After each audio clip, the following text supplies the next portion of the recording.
"This is from your dad," my mother said softly, passing a velvet box across our perfectly arranged Christmas table. I opened it and completely froze. Resting inside was the vintage mechanical watch I spent 3 months hunting down and restoring for him exactly 1 year ago. It even had the tiny scratch I accidentally made on the clasp. "Do you like it?" my dad asked, nodding. "Your mother said that style really suited you. My name is Riley Blackwell, and I am 32 years old. I live in Prospect, a quiet, manicured suburb of Louisville, Kentucky, where the houses sit far back from the street and the frost clings to the oak trees on late December mornings. For the past 6 years, I have worked at Meridian Relay Systems, a logistics technology firm where my official title barely covers what I actually do. My real job is vendor risk management and crisis resolution. When a supply chain breaks, when a contract falls apart, when a situation becomes so tangled and volatile that no one else has the patience or the stomach to unravel it, the file lands on my desk. I am the person who fixes the things no one else wants to look at. That professional identity bleeds perfectly into my role within my own family. In the Blackwell household, I have always been the daughter who is simply fine. I am the self-reliant mechanism operating quietly in the background, ensuring the main machinery runs without a hitch.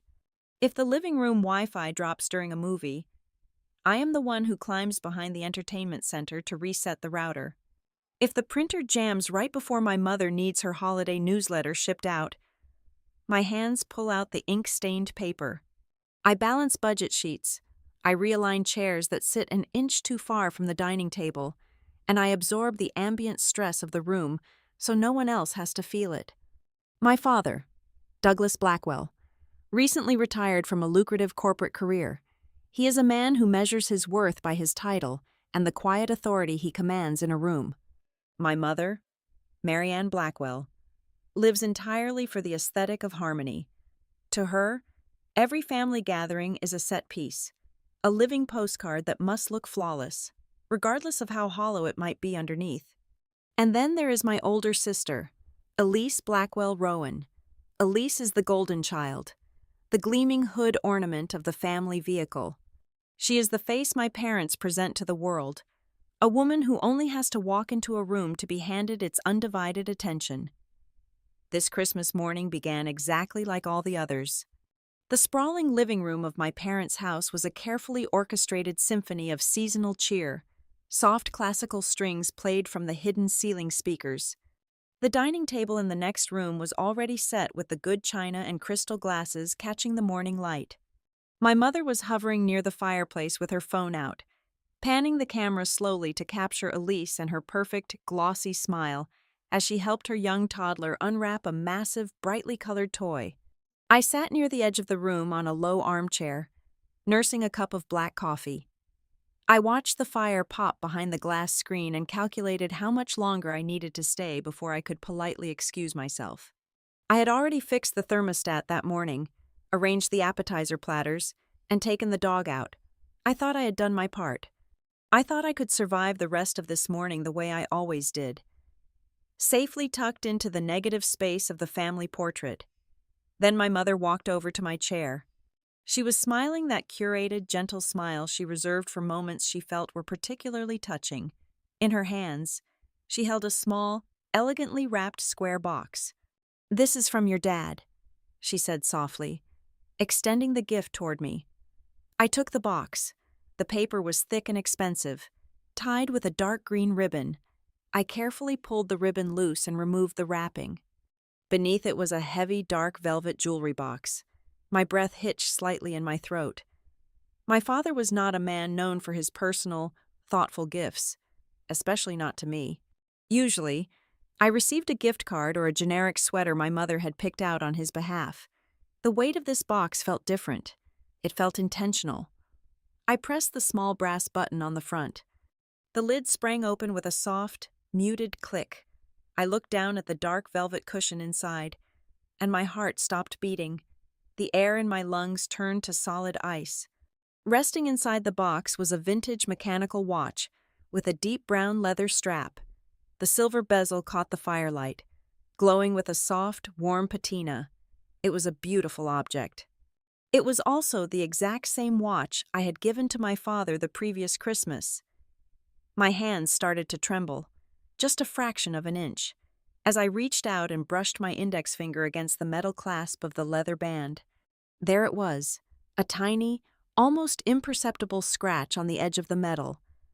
I knew that scratch was there because my own hand had slipped with the polishing cloth a year ago while I was painstakingly restoring the piece. I had spent 3 months scouring estate sales and vintage horology forums to find this specific model. Knowing it was the exact kind of understated, classic machinery my father admired, I had paid a specialist to calibrate the movement. I had sourced the authentic brown leather strap myself. Slowly, numbly, I lifted the watch from its velvet bed.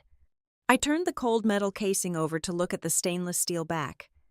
The engraving was still there, staring back at me in sharp, clear script. DB.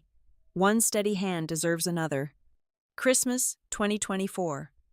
I stared at the letters until they blurred. This was not a mistake. This was not a similar watch. This was the exact piece of my heart and time and labor that I had handed to him 12 months ago.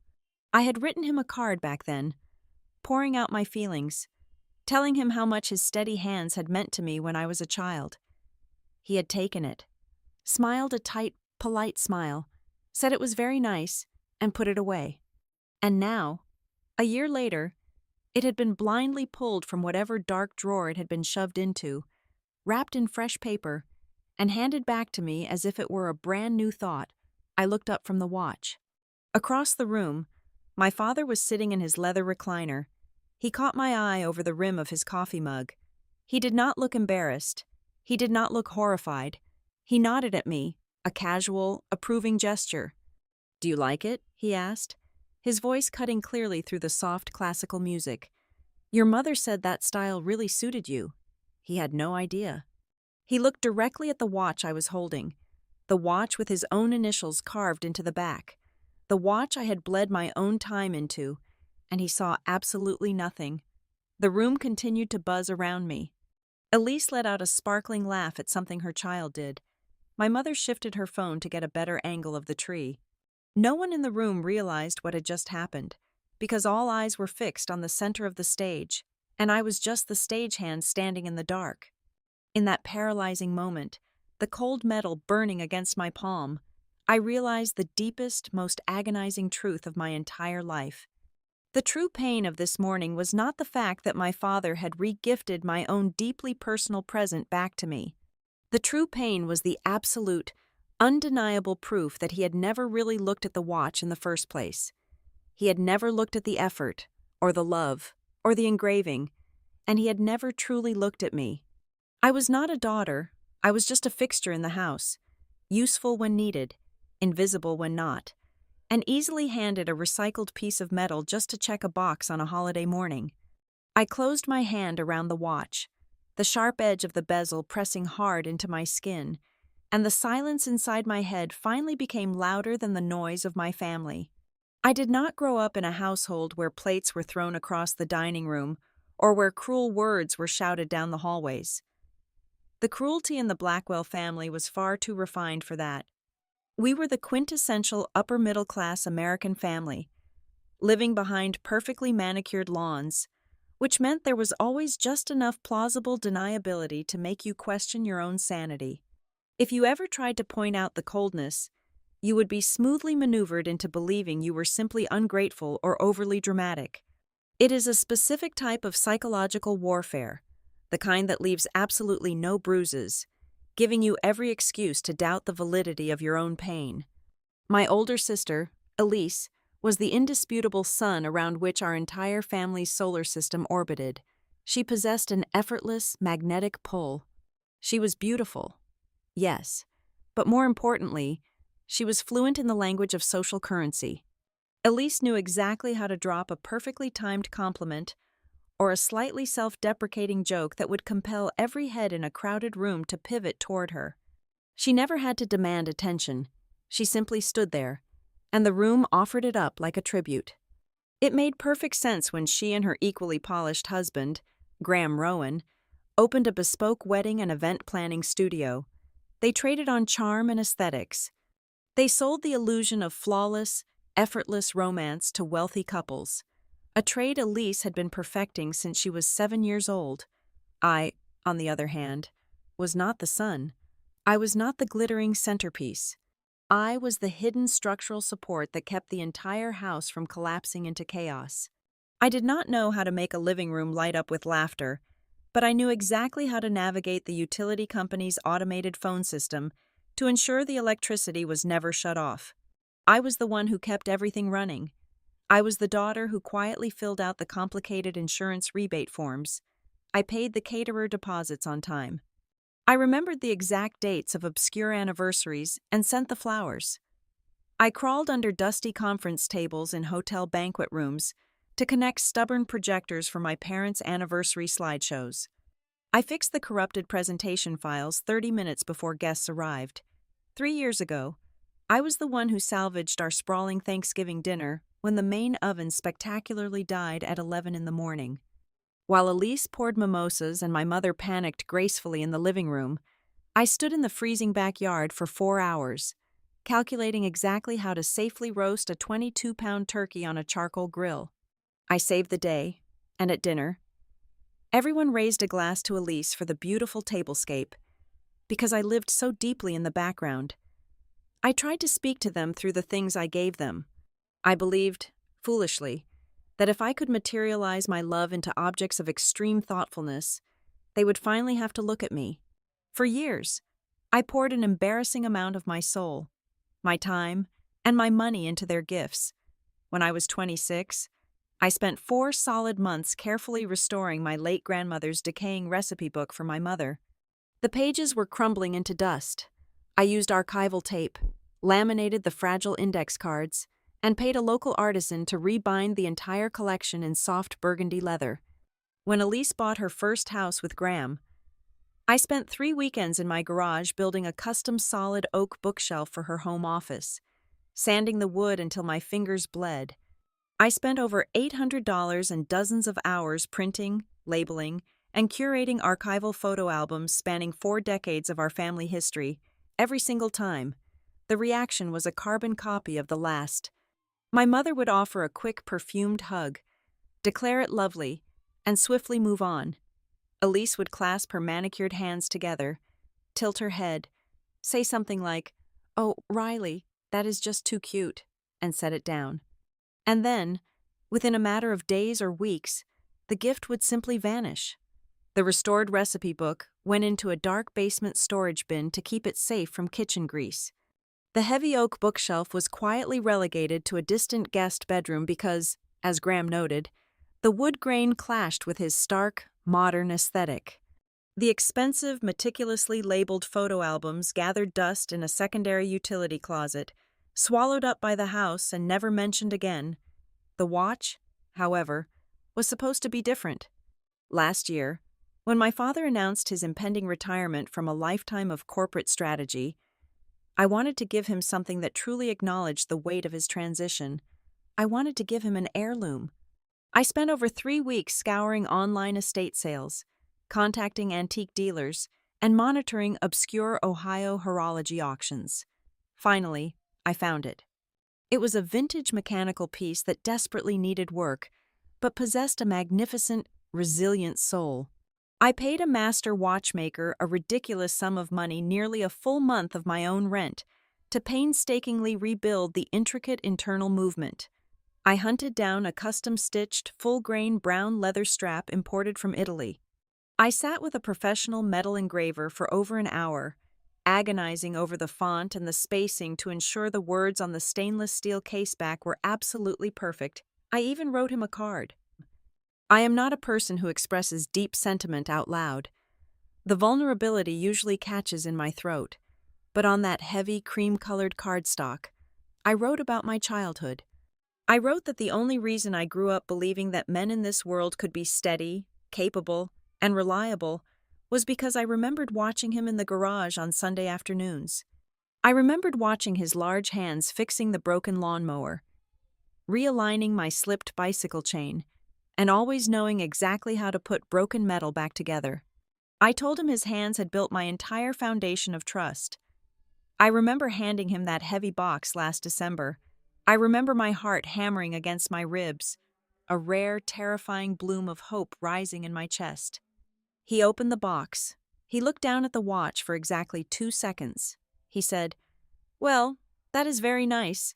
He snapped the box shut and set it on the edge of the glass coffee table. He did not turn it over to read the painstaking engraving. He barely skimmed the handwritten card, his eyes darting over my vulnerable, bleeding words as if he were scanning a dry legal contract. A fraction of a second later, he shifted his entire body weight away from me, turning eagerly toward the center of the room. Elise had just started telling a highly animated, theatrical story about a minor local celebrity who had booked her studio for a summer gala, and my father did not want to miss a single word. For the next 365 days, I watched his wrists. We had dozens of Sunday dinners. We attended hot summer barbecues in their backyard. We celebrated birthdays at expensive steakhouses. I never saw him wear the watch a single time. Whenever the sharp, hot sting of disappointment flared up in my chest, I quickly rushed to smother it. I am an expert at managing my own expectations. I told myself he was just protecting it. I convinced myself that the vintage mechanics were too delicate for his daily golf games, that it was far too valuable for casual wear, and that he was simply saving it for a wedding or a grand retirement gala. I built a massive, impenetrable fortress of logical excuses to protect myself from the simple, devastating truth. The truth was not that the watch was too precious. The truth was that my effort was completely invisible to him, just like the rest of me. I placed the heavy velvet box back onto the side table. I did not slam it. I did not make a scene. I set it down with the precise, deliberate care of someone handling a live explosive. Then, I sat back against the upholstery of my chair. I looked at the grandfather clock standing in the corner of the hallway. I decided to wait. I gave it exactly 9 minutes. I wanted to see if anyone would notice the shift in my posture. I wanted to see if a single person in that room would look at my face and realize that something had just shattered. 1 minute passed. My mother adjusted a garland on the mantel. 3 minutes passed. My father took a long sip of his coffee, his eyes glued to the television screen playing a muted holiday parade. 5 minutes passed. Elise laughed. 7 minutes passed. Her toddler threw a plastic block across the rug. 9 minutes. The second hand swept past the 12. No one looked my way. I was a ghost haunting my own life. The room flowed perfectly without my active participation, so long as I did not demand to be seen. At that precise moment, Elise clapped her hands together. The sharp sound commanded the room's immediate attention. She stood up, her face flushed with triumphant excitement. She announced that Graham was officially on the shortlist to be invited onto the board of directors for a prominent regional business fund. The reaction was instantaneous. The room erupted. My mother actually squealed, rushing forward to hug her son-in-law. My father stood up, clapping Graham firmly on the shoulder. You would have thought the man had just been appointed to the United States Senate. The sheer volume of their pride filled every cubic inch of the living space. They were so busy celebrating his potential new title that I ceased to exist entirely. I stood up. My legs felt heavy, like I was moving underwater. I walked toward the front hallway. I grabbed my car keys from the ceramic bowl on the console table. I paused in the archway. I need to grab something I left in the car, I said aloud. The volume of my voice was normal. I did not whisper. I did not shout. It was a clear, declarative sentence. My father kept talking to Graham about stock portfolios. My mother continued pouring a fresh round of mimosas. Not a single head turned. I opened the heavy oak front door and stepped out. I closed it firmly behind me. I did not walk to the car to retrieve a forgotten item. I walked down the driveway. The frigid Kentucky winter air hit my face like a physical strike. It was a biting, aggressive cold. I had left my winter coat draped over a chair inside. I did not go back for it. I unlocked my sedan, slid into the driver's seat, started the ignition, and drove away. I did not leave a note. I did not say goodbye. The drive to my apartment took 25 minutes. I drove in absolute silence. I did not turn on the heater. I wanted to feel the cold. I wanted to feel something sharp and real. When I unlocked my front door, the silence of my own space wrapped around me. I kept my boots on. I sat down on the edge of my sofa. I stared at the blank wall opposite the television. Exactly 3 hours later, the screen of my phone lit up. It vibrated once against the wood of my coffee table. A single text message from my mother. I stared at the glowing rectangle. A pathetic, lingering fragment of hope fluttered in my chest. I thought she might ask if I was okay. I thought she might ask why her daughter had vanished into the freezing cold without a coat on Christmas morning. I picked up the device. I unlocked the screen. The message read, "Are you still bringing the pecan pie for dinner tonight?" That was it. 12 words. No question mark regarding my safety. No inquiry about my abrupt departure. Just a pure, unadulterated logistics check. I was not a family member who had fled in distress. I was a delayed delivery service. The dessert was late, and the event coordinator needed to update her schedule. I typed my response with numb thumbs. I am not feeling well. I did not offer an apology. I did not promise to drop the pie off later. I hit send. Then, I held down the power button on the side of the device. I swiped the screen. What? The phone powered down and went entirely black. In the sudden, heavy quiet of my apartment, my mind began to work. Without the constant noise of their demands, the archives of my memory cracked open. The moments I had spent years repressing began to play back on a continuous, agonizing loop. I remembered my 29th birthday. We had a dinner reservation. I sat at the table for 2 hours while the entire family debated the color swatches for Elise's new studio branding. No one asked about my life. I remembered the afternoon I received a massive promotion at Meridian Relay Systems. I had saved the company a 6-figure sum by catching a critical vendor error. I told my parents the news over Sunday brunch. My father nodded, said it was nice, and immediately asked if my new salary meant I could finally afford to replace the faulty transmission in his vintage sports car.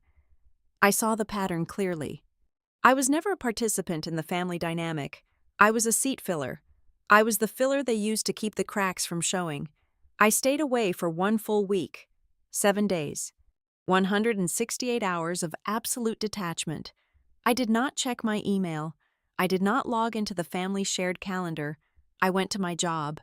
I came back to my apartment. I cooked my own meals. I existed without serving them. On the 7th day, my mother finally called. I let it ring 3 times. I picked it up on the 4th. "Hello?" I said. Her voice came through the receiver, light and breezy as a summer afternoon. "You have been acting a little strange lately." "Riley," she said. "Is something wrong?" She asked it casually, like she was inquiring about a slight change in my hairstyle. I did not soften my voice. I did not pad the edges of the truth to protect her delicate sensibilities. I spoke in short, factual sentences. I told her about the velvet box. I told her about the brown leather strap. I told her about the scratch on the clasp. I told her about the engraving on the back. The line went dead silent. For a fraction of a second, I thought I had broken through. I thought she might finally understand. Then, her well-practiced damage control instincts kicked in. Her tone shifted instantly into a soothing, patronizing cadence. "Oh, sweetheart," she reasoned, speaking quickly to pave over the awkwardness. "You know how your father is with organizing things. He is just forgetful. He must have just grabbed the wrong box from the overflow closet. You know he keeps all those extra corporate gifts in there. It was just a silly mix-up. Do not take it to heart." The overflow closet, the spare room where unneeded, unwanted things were shoved out of sight. My painstaking labor, my money, my vulnerability. She had just confirmed it lived in a pile of branded golf shirts and cheap corporate paperweights. I drew a breath to speak. I wanted to tell her that throwing my heart into an overflow closet was not an excuse. It was an indictment. Before I could form the first syllable, I heard the hollow, distinct click of a phone being placed on speaker. The audio quality shifted. Someone else was in the room with her. My father's voice filled the line. It was not apologetic. It was not embarrassed. It was cold. heavy, and dripping with profound exhaustion. "You always do this, Riley," he said, his tone striking me like a physical blow. "You always turn these little things into something that costs the whole family a bad day." He did not deny it. He did not explain. He simply blamed me for noticing. I held the phone to my ear, listening to the static, and realized the endurance had finally burned out. I did not hang up immediately. I let my father's words hang in the digital space between us. 1 second, 2 seconds, 3 seconds, 4 seconds. In the past, this was the exact moment I would have scrambled to apologize, or perhaps cried, or tried to frantically explain my intentions so they would not be angry with me. But this time, I offered absolutely nothing. I gave them a dead, heavy silence. That silence terrified my mother more than a screaming match ever could have. I could hear her sharp intake of breath over the speaker. She immediately jumped in to fill the void, her voice pitching an octave higher into that frantic, smoothing tone she used when a dinner party guest spilled red wine on the white rug. "Riley, please, it is just a massive misunderstanding," my mother pleaded, though she sounded more annoyed than sympathetic. "You know how your father is. He is just not good at expressing himself. And really, you are being incredibly sensitive about all of this right when the whole family is already so busy. We have a lot on our plates right now, and this is just not the time to invent a crisis over a simple mistake." "Goodbye, Mom," I said smoothly, and I pressed the red icon on the screen. The phone calls did not stop there. At 8 o'clock that evening, my screen lit up with Elise's name. I answered it, mostly out of clinical curiosity to see what angle she would play.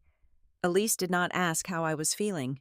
She did not ask why I had left the house freezing and alone on a holiday morning.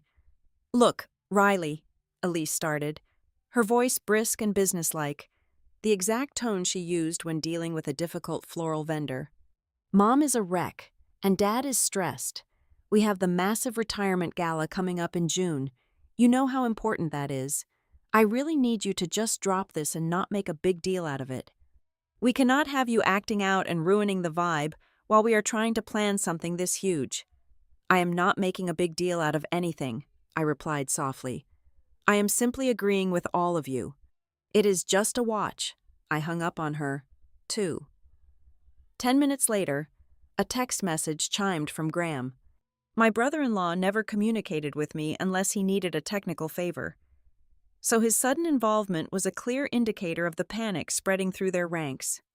"Hey," Graham wrote, "Elise is upset. You need to smooth things over. We have 3 major corporate sponsors attending the June event who might back my new board seat. The Blackwell family needs to maintain a perfectly tidy image right now.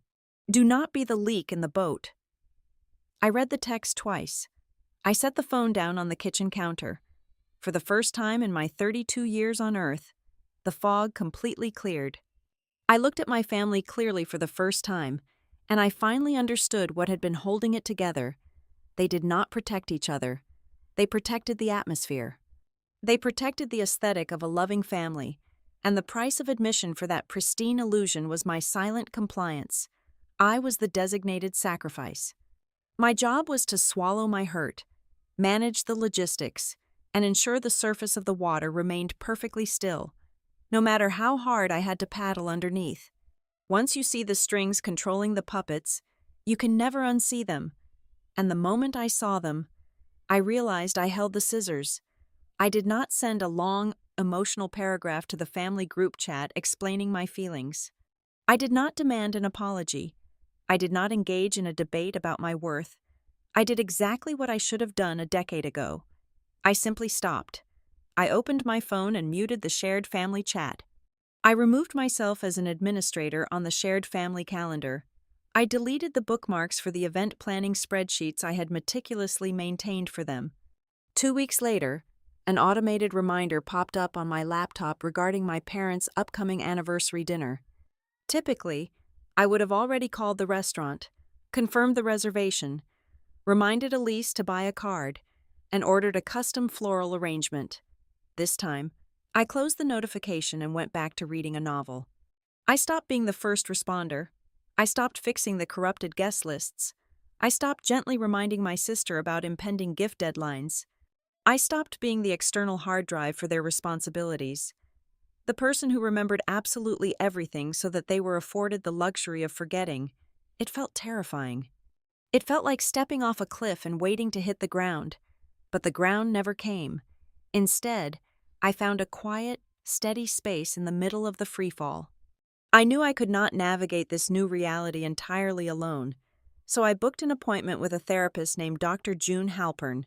Her office was in a quiet brick building downtown, smelling faintly of cedar and old paper. I sat on her beige sofa for my third session, tracing the rim of a paper water cup, and explained the entire dynamic. I told her about the watch, the Thanksgiving turkey, the ignored promotions, and the sheer exhaustion of being the family utility knife. Dr. Halpern listened quietly, taking a few notes. When I finished, she looked at me with a profound, steady empathy that made my throat tighten. "Riley," she said gently, "your family has reduced your worth to what you do for them. They notice your function, not your feelings." I stopped breathing for a second. The words hit me squarely in the chest. "They do not see you as a person with needs," she continued. "They see you as the one who keeps things running. They only notice you when you stop. You have been so competent and so willing to absorb their stress that they have separated your usefulness from your humanity." I pressed my hands against my eyes, feeling the hot, stinging pressure of tears I had refused to shed for years. Reduced to usefulness, the phrase was a master key unlocking every locked door in my memory. I was neglected precisely because I made it so easy for them to neglect me. I had engineered my own invisibility by making sure I never caused a problem. Walking out of her office that afternoon, the crisp air felt different in my lungs. The entire narrative of my life shifted on its axis. This was no longer a story about a sad daughter who was hurt because her father carelessly returned her Christmas present. That was just the inciting incident. That was just the spark that hit the gasoline.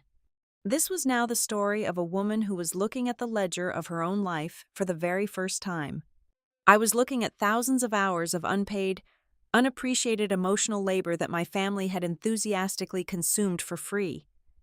I had been funding their perfect lives with my own sanity. I had paid the premium for their comfort, and my account was completely overdrawn. I drove back to my apartment with the windows rolled down. I felt lighter than I had in 20 years. The watch was still sitting on my dresser, but it no longer looked like a symbol of rejection. It looked like a receipt. It was the final invoice for a contract I was permanently terminating. They wanted the perfect family aesthetic without paying the cost of actual love and attention.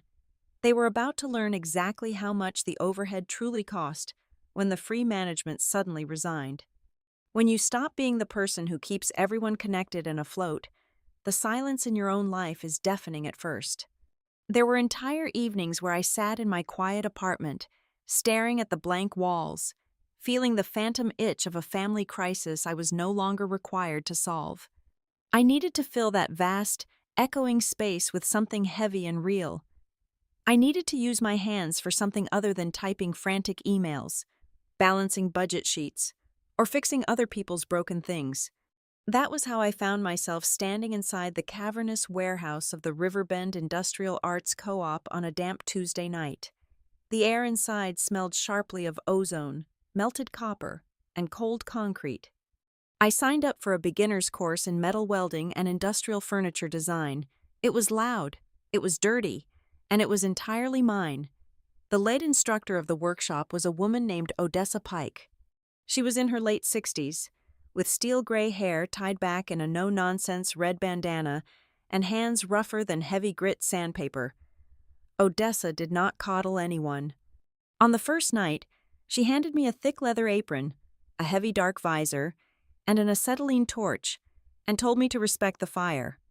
During my third week, I was struggling to grind down a joint on a steel frame, desperately trying to make the metal look perfectly smooth, as if it had never been broken or cut in the first place. Odessa walked over, tapped my shoulder, and motioned for me to lift my visor. "Stop trying to erase the seam," she instructed, her voice cutting easily through the mechanical roar of the busy workshop. A beautiful weld is not the one that hides the fact that two pieces were joined. A beautiful weld is a seam that is honest, a seam that is thick and true enough that it will never snap when you put weight on it. I stared at the glowing orange line of hot metal, the profound weight of her words settling deep into my chest. I had spent my entire life trying to polish away my own seams, hiding my exhaustion and my needs, so my family would not have to look at them. Odessa was teaching me how to be strong enough to bear weight without hiding the scars of the process. It was at a corner workbench in that dusty co-op that I met Nate Holloway. Nate was an architectural preservationist, a man who spent his days carefully restoring historic homes in the older moneyed districts of the city. He came to the workshop in the evenings to fabricate custom iron railings. He had sawdust permanently embedded in the creases of his leather work boots and a quiet, observant demeanor.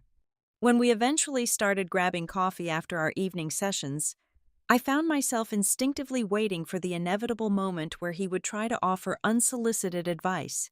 Men usually love to hear a woman's difficult family history so they could perform their own profound empathy and act as a savior, but Nate never did that. When I briefly mentioned my newly established boundaries with my parents, he simply listened. He did not offer a grand psychological theory. He did not try to fix me.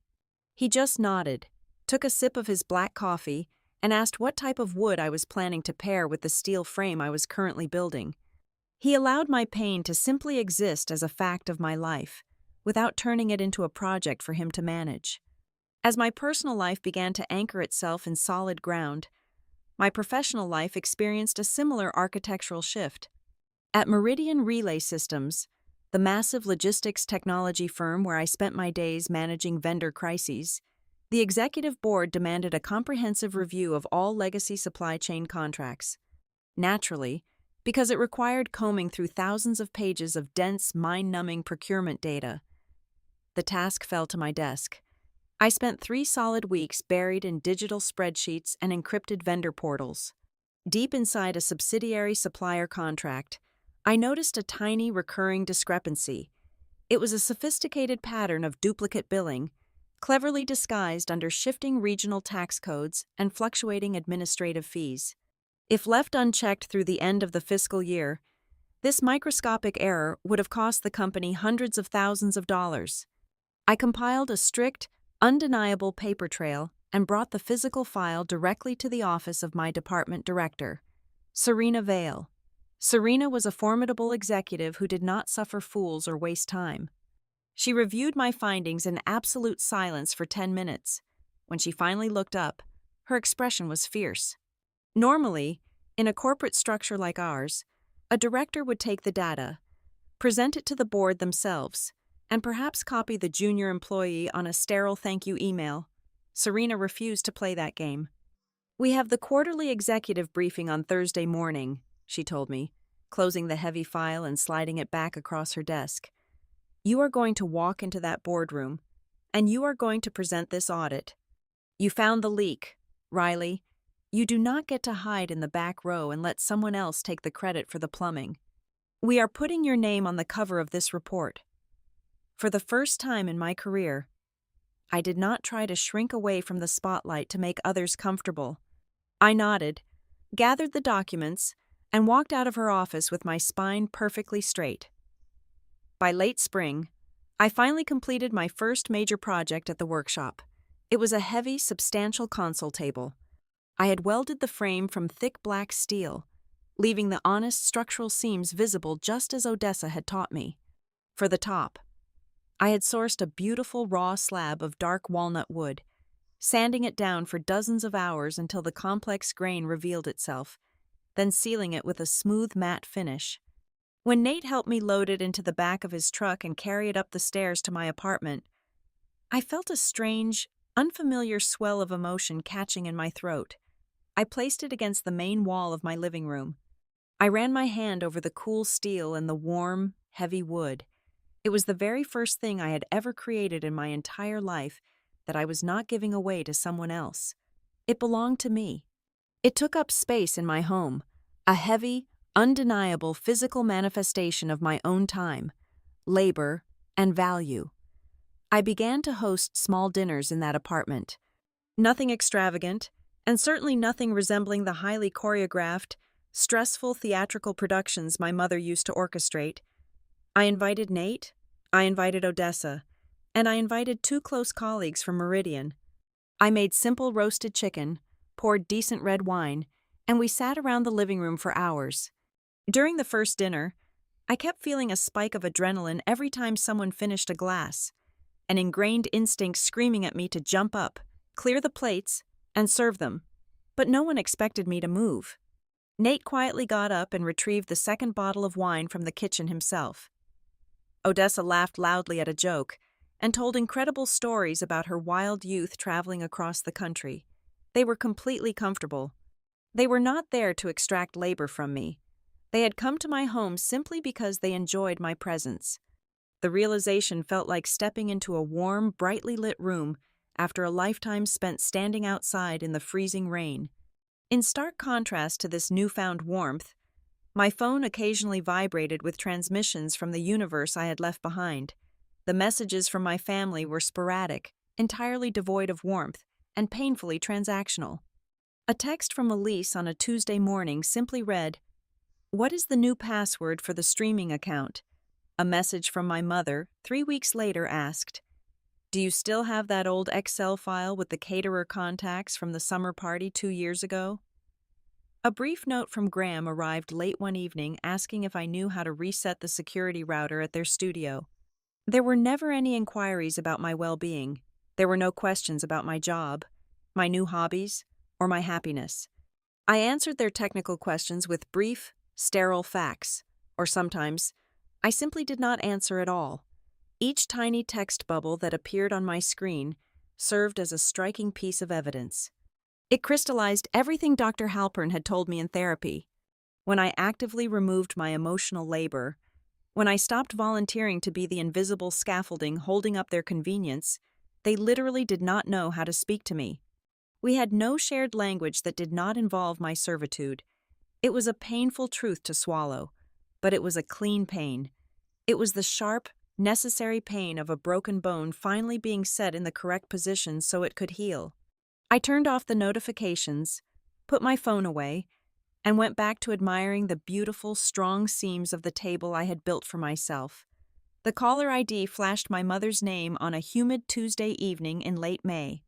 I had just finished drying the dishes and was wiping down the kitchen counter. I stared at the glowing screen for a long moment. We had not spoken a single word to each other in over 2 months. I picked up the device and accepted the call. "Riley, darling," my mother said. Her voice was dripping with an unnatural, sugary sweetness, the kind of aggressive warmth people use when they want to bypass an uncomfortable history and jump straight into a favor. She did not ask how I was doing. She did not ask about my job, my health, or the silence that had stretched between us since the winter holidays.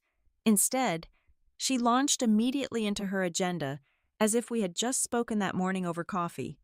The topic was my father's impending retirement and scholarship gala, an aggressively opulent affair scheduled for the middle of June at the Belden House Club, the most exclusive country club in Louisville. "So, we are getting down to the wire for the big event," my mother trilled, her words clipping along at a brisk, businesslike pace. "I know you have been taking some time for yourself, which is wonderful, but we really need to finalize the logistics.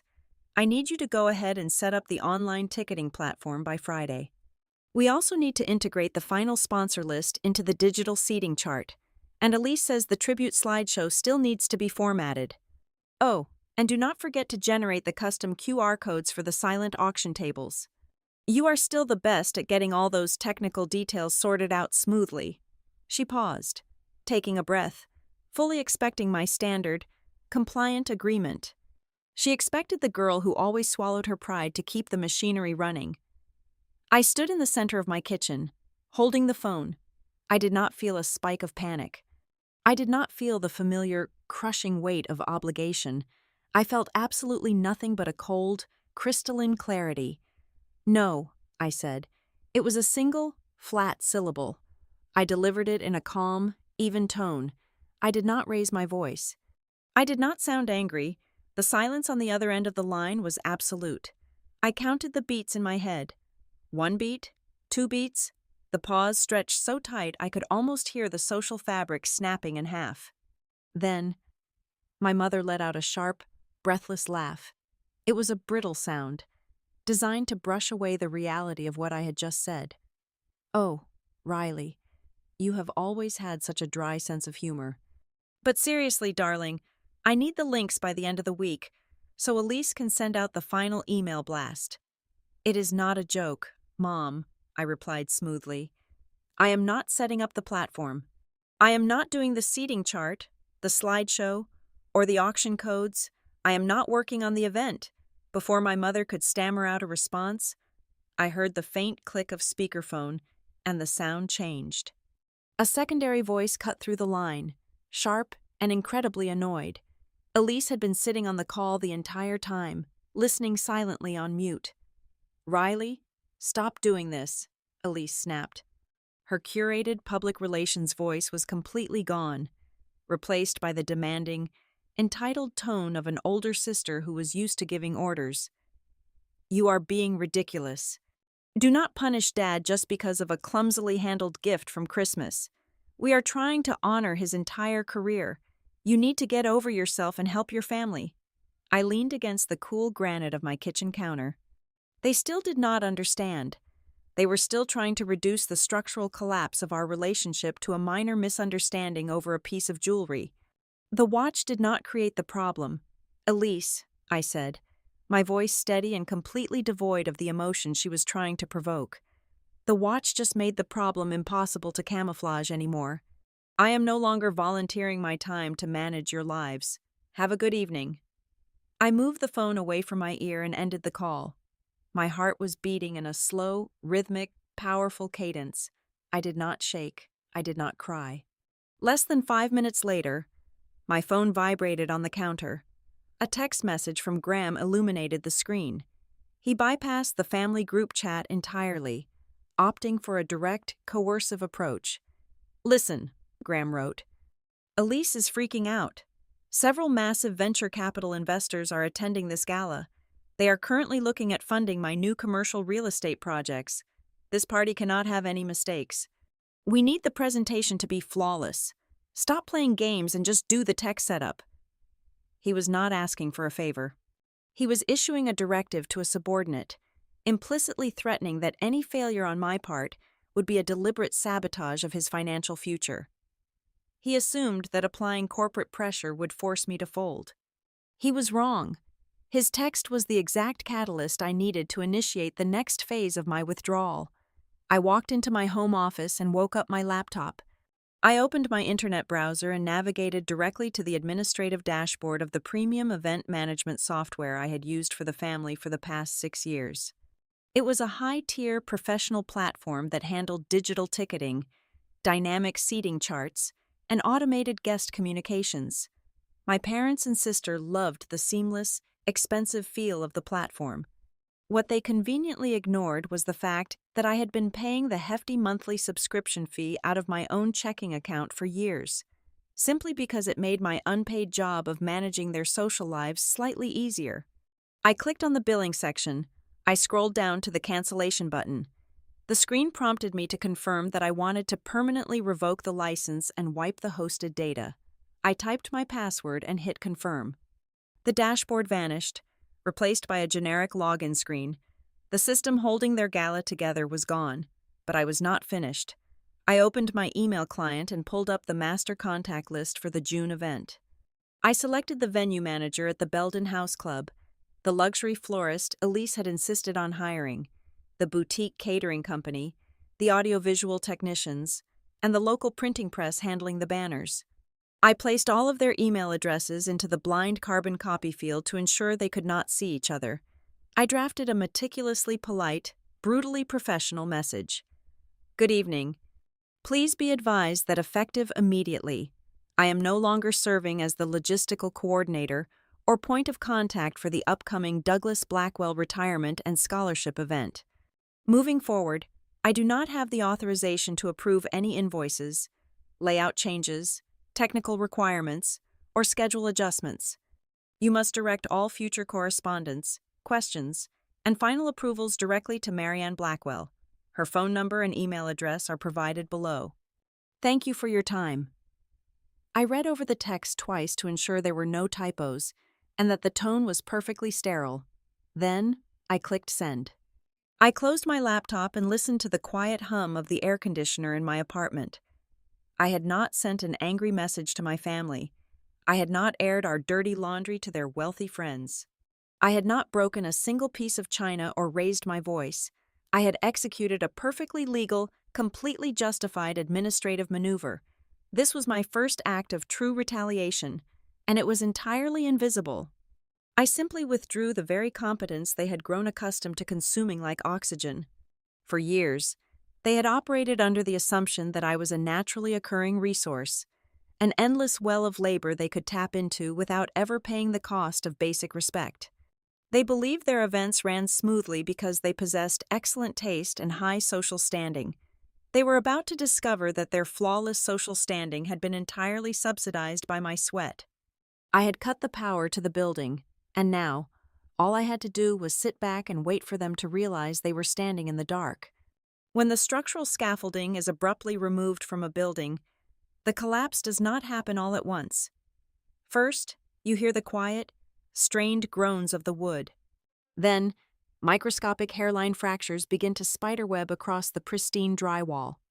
For the first 72 hours after I revoked the software license and officially redirected the vendors, my family operated under the absolute delusion of total control. My mother and my sister genuinely believed that high-level event coordination was nothing more than tasting expensive champagne and pointing at floral arrangements. They were entirely unprepared for the brutal, unforgiving mathematics of logistics. The fractures began to show themselves on the first Tuesday of June, just over a week before the gala. My personal email inbox, which had been remarkably quiet, suddenly transformed into a chaotic landing zone for their administrative incompetence.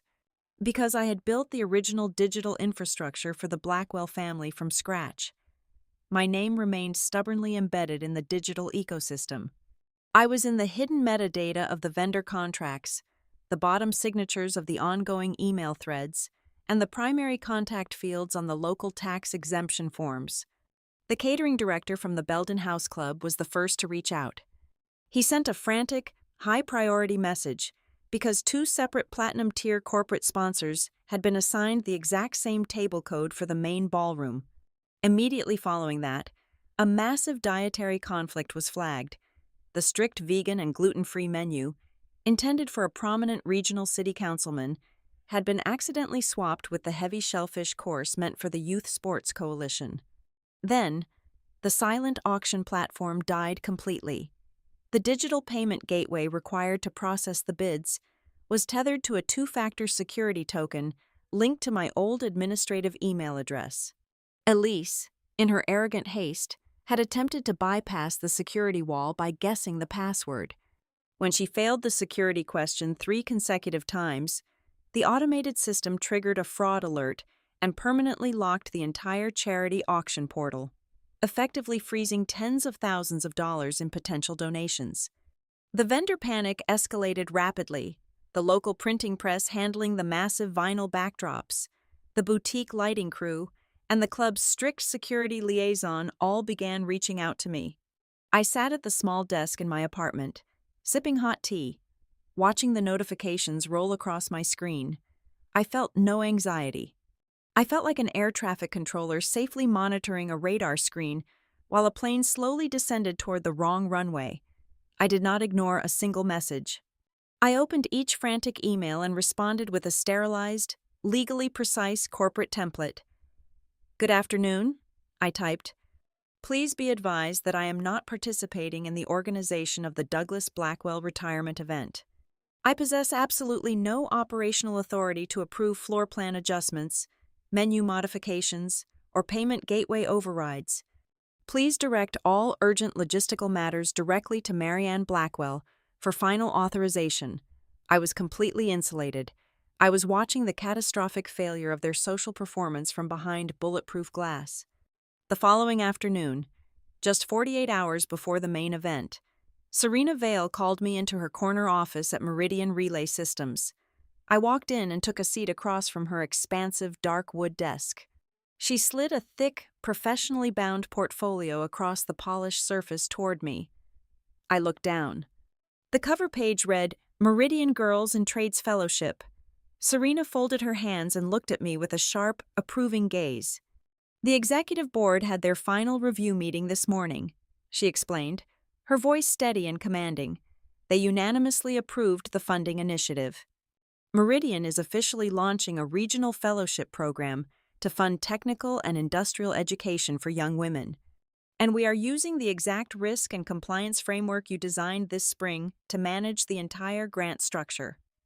I touched the heavy cover of the portfolio, a deep sense of genuine professional pride anchoring me to the chair. Before I could thank her, Serena leaned forward and shifted into strategy mode. The Belden House Club Board of Directors currently includes 3 critical players in the regional industrial sector, she said.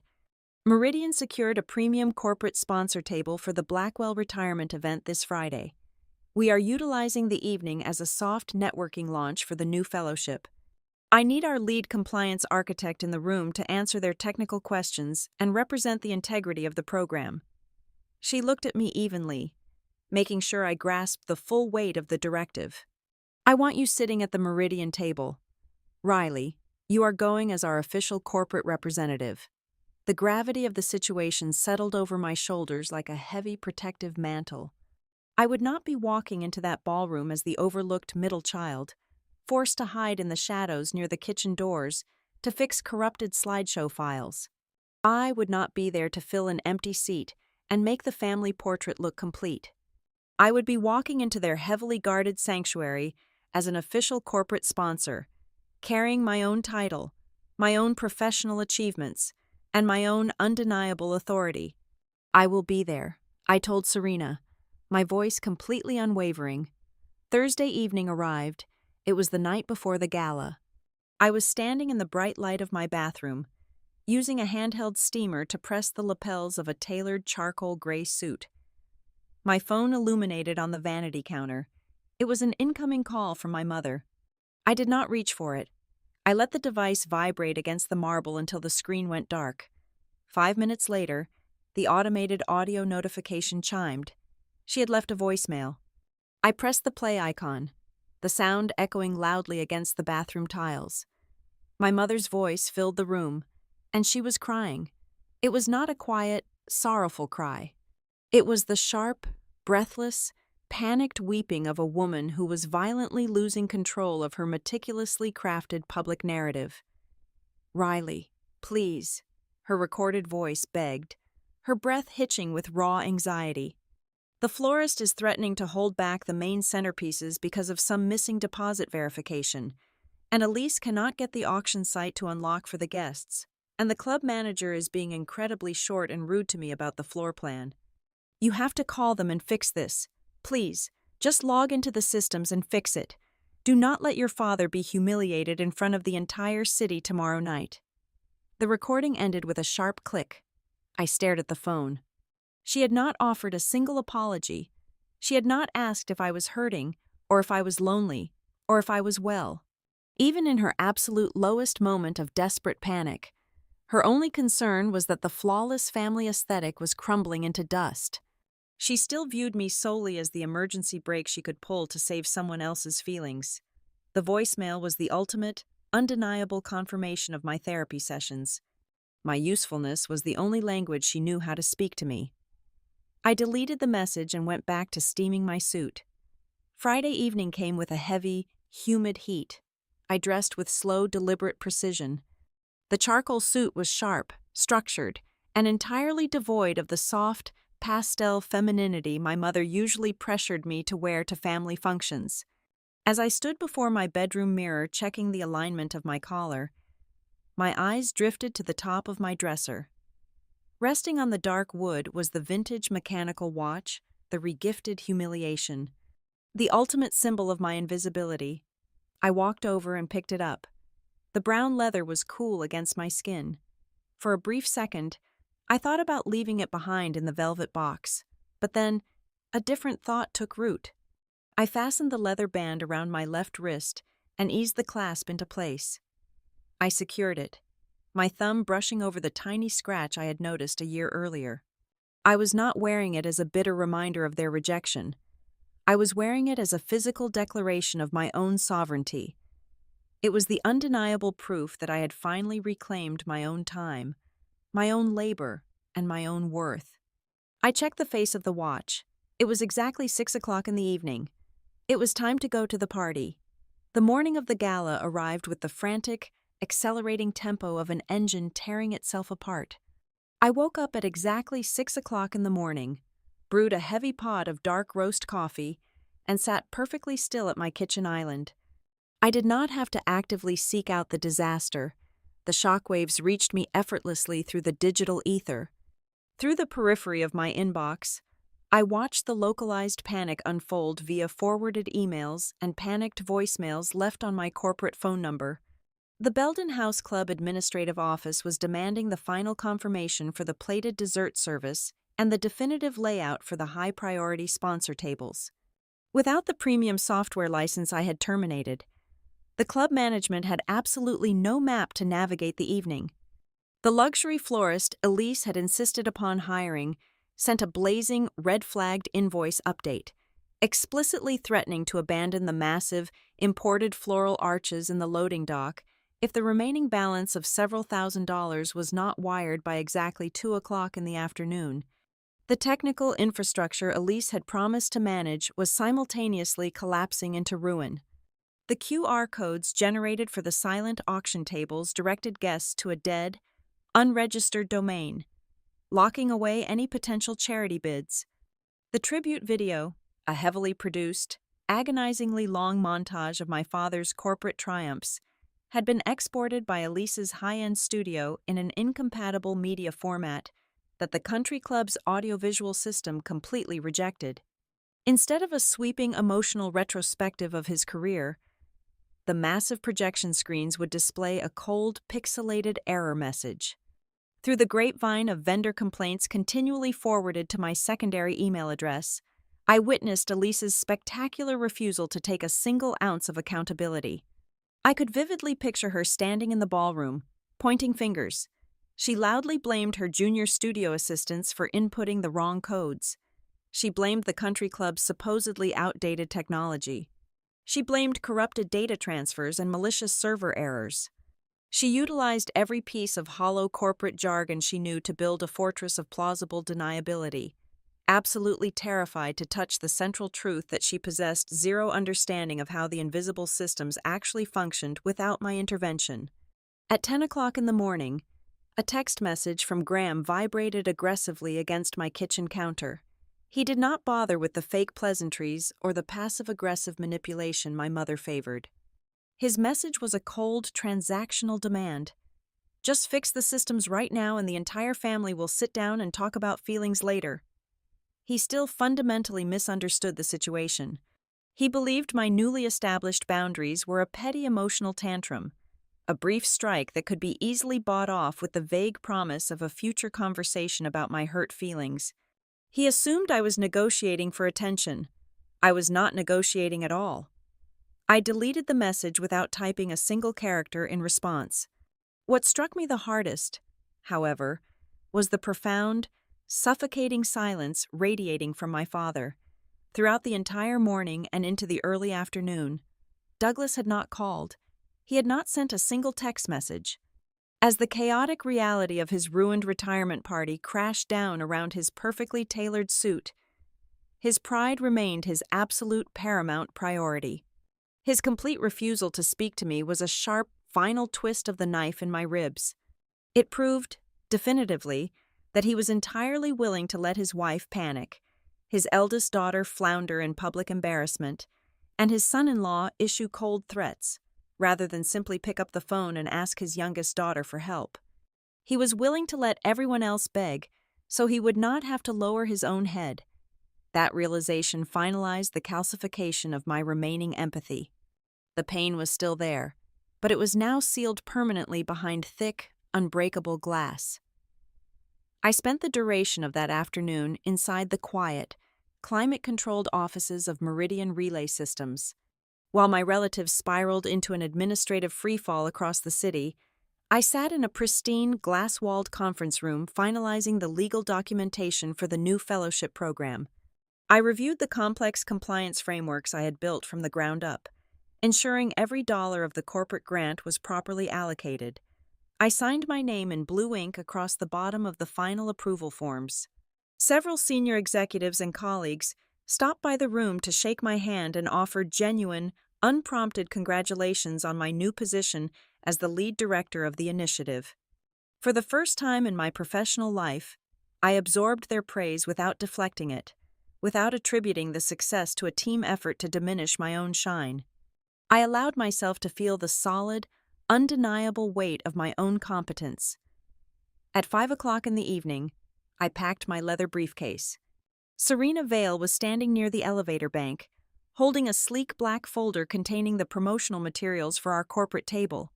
She studied my posture for a long moment, her sharp, analytical eyes missing absolutely nothing. She knew the familial battlefield I was preparing to walk onto.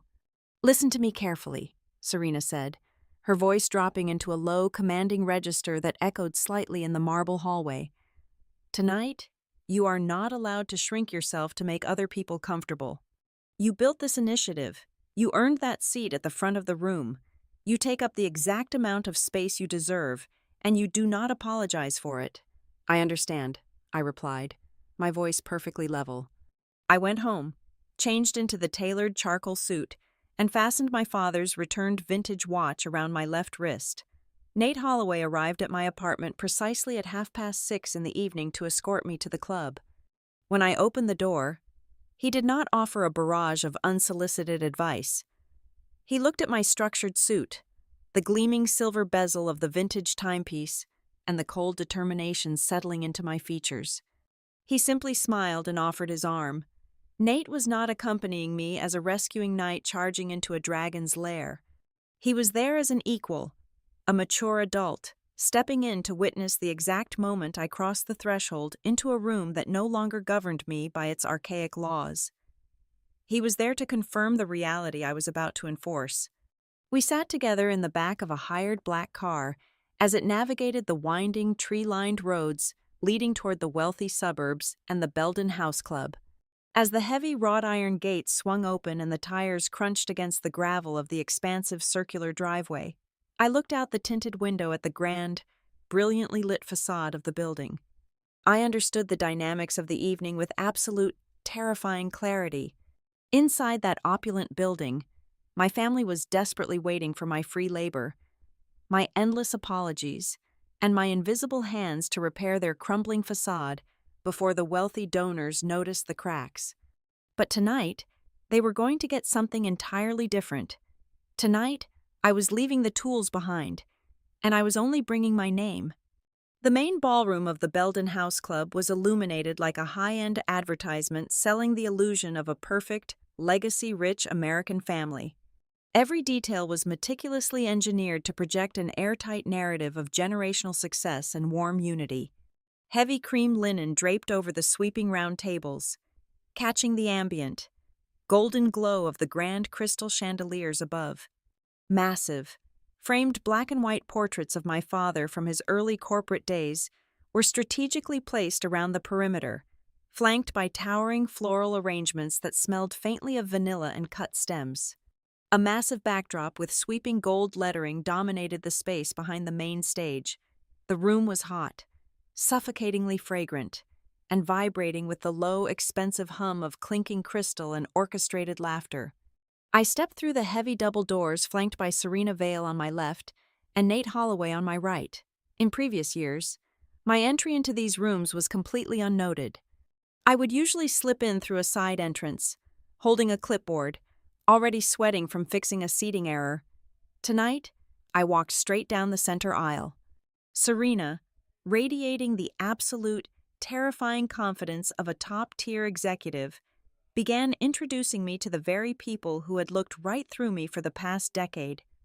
We paused near a cluster of high-top tables where several prominent regional board members were standing with their spouses. When Serena casually placed her hand on my shoulder and introduced me not as Douglas Blackwell's youngest daughter, but as the lead compliance architect for the new Meridian Educational Fellowship. The physical shift in the group was immediate and entirely visible. Postures straightened, eye contact locked onto my face instead of sliding past me. Men who had previously only ever asked me where the restrooms were located were suddenly offering firm handshakes and asking my professional opinion on supply chain logistics. I was no longer an invisible piece of family infrastructure. I was holding the keys to a massive corporate grant. From across the room, I felt the sharp, unmistakable weight of my mother's stare. Marianne was standing near the ice sculpture, a frozen smile plastered across her face. I watched the brief, violent shock register in her eyes as she took in my tailored charcoal suit, my composed posture, and the undeniable fact that the most powerful woman in the room was actively championing my presence. My mother had fully expected me to arrive, eventually, as the guilty subordinate backup daughter, ready to be quietly scolded and put to work fixing the evening. Seeing me stand tall, completely untethered from her control and commanding the room's respect under my own name, was a profound system shock she could not mask. A gentle chime rang through the sound system, signaling the start of the evening's program. We took our seats at the premium Meridian sponsor table right near the front. Elise glided up the steps to the main stage, the spotlight catching the sequins on her designer gown. She grasped the microphone and launched into a highly polished, deeply rehearsed opening monologue. She spoke eloquently about the sanctity of family ties, the enduring legacy of our father, and the profound gratitude she felt for the tight-knit bonds that held us all together. She dedicated an entire segment of her speech to celebrating the strong, dedicated women behind the family's success, nodding graciously to our mother, to her own daughter, and even to the wives of the corporate partners in the room. She did not say my name once. It was a deliberate, surgical omission, designed to put me back in my place, to remind me that if I did not serve the family, I ceased to exist in their public history. I sat perfectly still, took a slow sip of my sparkling water, and felt absolutely nothing but a deep, abiding calm. Her petty exclusion was no longer a weapon that could draw blood. Exactly 15 minutes after Elise stepped down from the stage, the fragile, glittering facade of the evening cracked wide open. From my vantage point at the front, I had a perfect view of the quiet chaos erupting near the perimeter. Two wealthy, heavily invested corporate sponsors, both wearing expensive tuxedos, were standing near the center aisle, aggressively arguing with a panicked hostess. They were both holding identical seating cards for the exact same premium table. Across the room, guests were tapping their smartphone screens in frustration, trying and failing to scan the dead quick response codes displayed on the silent auction items. Near the kitchen doors, the head catering manager was fiercely shaking his head at Elise, crossing his arms, and refusing to signal the servers to bring out the dessert course because the final budgetary approval had never been signed. The panic was no longer confined to the digital space, it was bleeding into the ballroom, entirely visible to the Louisville elite. I felt a sharp, frantic grip close around my upper arm. It was my mother. Her fingers dug into the fabric of my suit jacket. "Come with me, right now," Marianne hissed. Her voice dropped to a barely audible, furious whisper. She did not wait for my response. She practically dragged me away from the Meridian table, pulling me through a heavy velvet curtain and into the dim, narrow service hallway just behind the main stage. The air back here smelled of industrial floor cleaner and nervous sweat. Marianne spun around to face me, her perfectly applied makeup looking stark and harsh under the fluorescent service lights. The polite, sweet mask she wore for the public had completely evaporated. "You have to stop this immediately," she commanded, her voice trembling with a mixture of rage and sheer terror. "The auction is a complete disaster. The seating is a mess. The kitchen is holding the food hostage. You need to pull out your laptop, log into whatever systems you locked us out of, and fix this right now. Family helps family. Riley, you do not do this to your own blood." I looked down at her hands, which were shaking. I did not cross my arms. I did not lean back. I stood perfectly straight. letting the silence hang between us for 3 long seconds. Staff gets called before the guests. Mom, I said, my voice smooth, quiet, and absolutely lethal in its calm. Tonight, I am not staff. I am a sponsored guest. I cannot help you. Before my mother could formulate a response, the heavy door at the end of the hallway swung open. Graham marched into the corridor, his face flushed an angry mottled red. He adjusted his silk tie aggressively, stepping into my personal space in a blatant attempt to use his physical presence and social authority to intimidate me. "This has gone far enough. Riley," Graham snapped, his tone laced with cold disgust. "You are acting like a spoiled child. Do you have any idea who is sitting out in that room? You are intentionally humiliating Douglas in front of the entire Louisville business community. You are making your father look like an absolute fool." He stood there, chest puffed out, fully expecting me to wither under the weight of his corporate scolding. He expected the old Riley, the one who would internalize their shame and desperately scramble to clean up the mess to avoid conflict. I looked Graham directly in the eyes, then shifted my gaze to my mother. The vintage mechanical watch on my wrist felt heavy and cool, a perfect grounding weight. "Dad is not embarrassed because I stopped covering for him," I replied, articulating every single word with deliberate, piercing clarity. "He is embarrassed because you all got so used to me covering for him that you forgot it was a job I was doing, and I quit." The words struck them with the force of a physical blow. Graham's mouth opened slightly, but no sound came out. His entire argument hinged on the delusion that my labor was simply a natural family trait, an expectation rather than an extracted resource. My mother stared at me, her eyes wide, realizing in that exact moment that the daughter she thought she could bully into submission was completely, irrevocably gone. I had not raised my voice. I had not thrown a tantrum. I had simply held up a mirror to their own engineered incompetence, and the reflection left them completely paralyzed in the fluorescent light of the service hallway. I walked out of the fluorescent glare of the service corridor and stepped back into the sweeping warmth of the main ballroom, leaving my mother and brother-in-law completely immobilized in the shadows behind me.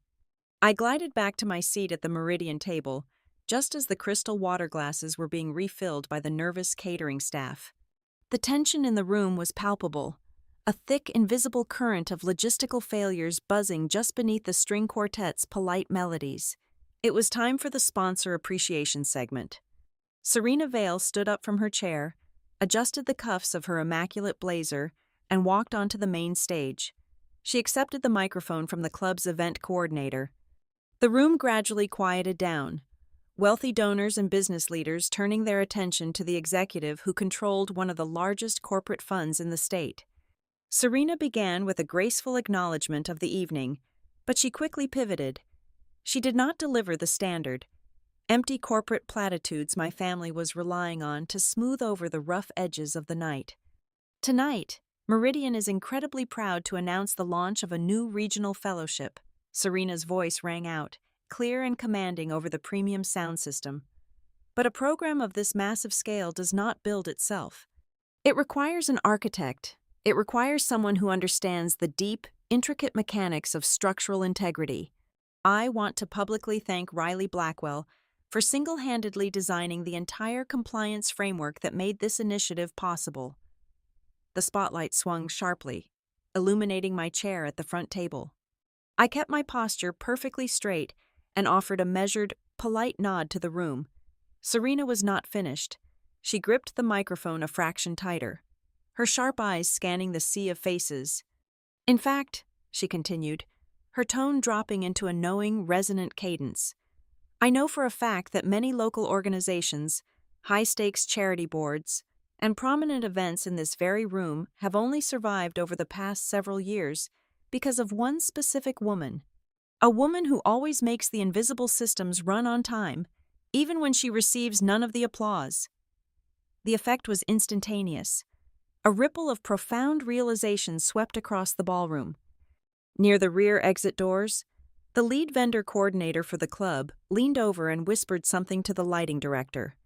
3 members of the country club's board of directors, men who had signed dozens of vendor checks and approved complex floor plans, suddenly looked at me with wide, understanding eyes. They recognized my name. They recognized it from the bottoms of frantic, midnight emails saving their galas from disaster. They recognized it on the digital signature lines of every major budget sheet my family had ever submitted. The low murmur of the crowd swelled. The carefully constructed narrative that Elise effortlessly handled everything for the family was violently exposed as nothing more than a thin, peeling coat of paint. The event coordinator quickly ushered my father onto the stage to regain control of the room. Douglas Blackwell stepped up to the podium. He looked slightly flushed, his perfectly tailored tuxedo failing to hide the rigid tension in his shoulders. He adjusted the microphone and forced a warm, paternal smile that did not quite reach his eyes. "Thank you, Serena," my father began, his voice projecting the familiar, booming authority he had coasted on for decades. "And thank you all for being here. As I look out at this wonderful crowd, I am reminded that success is meaningless without the people you love. Our family always remembers what is most important." That was the exact moment I decided the play was officially over. I stood up from my chair. The movement was smooth, completely unhurried.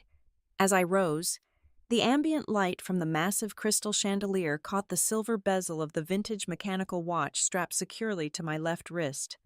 It flashed brilliantly, a sharp strike of light in the dim room. I walked directly to the edge of the stage. I did not scream. I did not cry. I did not transform into the hysterical, overly sensitive woman they so desperately needed me to be in order to dismiss my reality. I held out my hand. My father, thoroughly confused and trapped by the public gaze of his peers, had no choice but to pass the microphone down to me. I turned to face the hundreds of wealthy guests, corporate sponsors, and the fractured pieces of my own family sitting at the front tables. "My father is absolutely right," I said. My voice was incredibly calm, resonating with a cold, terrifying clarity that commanded absolute silence in the cavernous room. Family is supposed to remember what is important. Last Christmas morning, my father handed me a beautifully wrapped velvet box. Inside that box was the exact same vintage mechanical watch that I had spent 3 months hunting down, restoring, and paying to have personally engraved for him the year prior. He gave it back to me, completely unaware of what it was. A heavy, suffocating gasp echoed from a table near the center of the room. I saw Elise sink lower into her chair, the color completely draining from her face. That was the morning I finally understood a very difficult truth. I continued, my gaze sweeping over the crowd before landing squarely on my father's pale face. Affection without attention is simply a well-lit performance. And I have spent my entire adult life acting as the unpaid, unacknowledged stagehand for that exact performance. I walked over to the edge of the main family table where my mother was sitting, completely paralyzed. From beneath my arm, I pulled out a heavy leather-bound portfolio. I placed it onto the pristine cream tablecloth. The heavy thud of the ledger hitting the wood sounded like a gavel striking a block. "Inside this binder," I announced to the silent room, "is a detailed ledger. It contains the thousands of dollars in software subscription fees I have personally paid to keep this family's social calendar running. It contains the vendor deposits I advanced from my own bank account. It documents the dozens of times I have stepped in at the final hour to save a collapsing event, and the countless hours of invisible labor that this family casually summarized with the phrase, 'Riley handles it.'" I looked directly at Graham, who was staring at the ledger as if it were an active explosive. "Attached to the back of that ledger is my official, professional corporate billing rate," I stated, my tone perfectly businesslike. "I am no longer providing free backstage crisis management to preserve an illusion. If my assistance is ever required in the future, my labor will be formally requested, it will be publicly acknowledged, and it will be transparently paid for."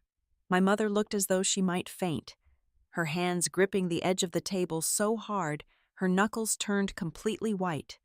Elise desperately tried to catch the eye of a nearby sponsor to offer a reassuring smile, but the room had entirely turned its back on her. Graham sat perfectly still, the devastating realization washing over him too late. The pristine, powerful family image he desperately needed to secure his new board seat had been solely propped up by the exact person he had always viewed as the easiest to manipulate and crush. But the most profound, agonizing fracture belonged to my father. Douglas stood frozen on the stage. He looked down at the brown leather strap and the silver casing of the watch secured around my wrist. In that crushing silence, the truth finally pierced his armor. He understood that the watch was no longer a tribute to him. It was the undeniable physical evidence of the day he inadvertently taught his daughter that whatever love and effort she gave away to ungrateful hands, she must fiercely learn to keep for herself. I handed the microphone to the paralyzed event coordinator standing near the stairs. I did not wait for applause. I did not wait for a rebuttal. I turned my back on the stage, walked up the center aisle with my spine perfectly straight, and left the Belden House Club before a single person in that room could attempt to rewrite my reality. Behind me, the party limped forward in a grotesque, awkward fashion. Over the following week, I learned that several of the most prominent venture capitalists in attendance had entirely withdrawn their interest in Graham's commercial projects, choosing instead to pivot their philanthropic focus and investments directly toward the Meridian Educational Fund I was directing. The Blackwell family aesthetic had shattered, and they were left standing in the ruins of their own making, holding the invoices they could no longer afford to ignore. 2 months later, the oppressive Kentucky summer heat gave way to a brilliant, breezy afternoon. I was standing inside the dusty, cavernous space of the Riverbend Industrial Arts Workshop. I lowered my heavy protective visor and ignited the acetylene torch. A brilliant shower of bright orange sparks cascaded over the edge of a thick steel beam as I fused a solid, honest seam. Nate stood a few feet away, leaning against a workbench with a cup of black coffee, watching me work with a quiet, respectful admiration. I turned off the torch and lifted my visor to wipe the sweat from my forehead. The vintage watch sat heavily on my left wrist, completely dusted with fine gray metal powder. It did not belong to the ghost of my father anymore. It belonged to the woman who finally stopped begging for permission to be seen and simply decided to build a life where she was undeniably real. Thank you for listening to this story. Please let me know in the comments where you are listening from so we can interact and share our thoughts. I invite you to subscribe to the Helena Revenge Stories channel, like the video, and support it further by pressing the hype button so this story can be heard by many more people.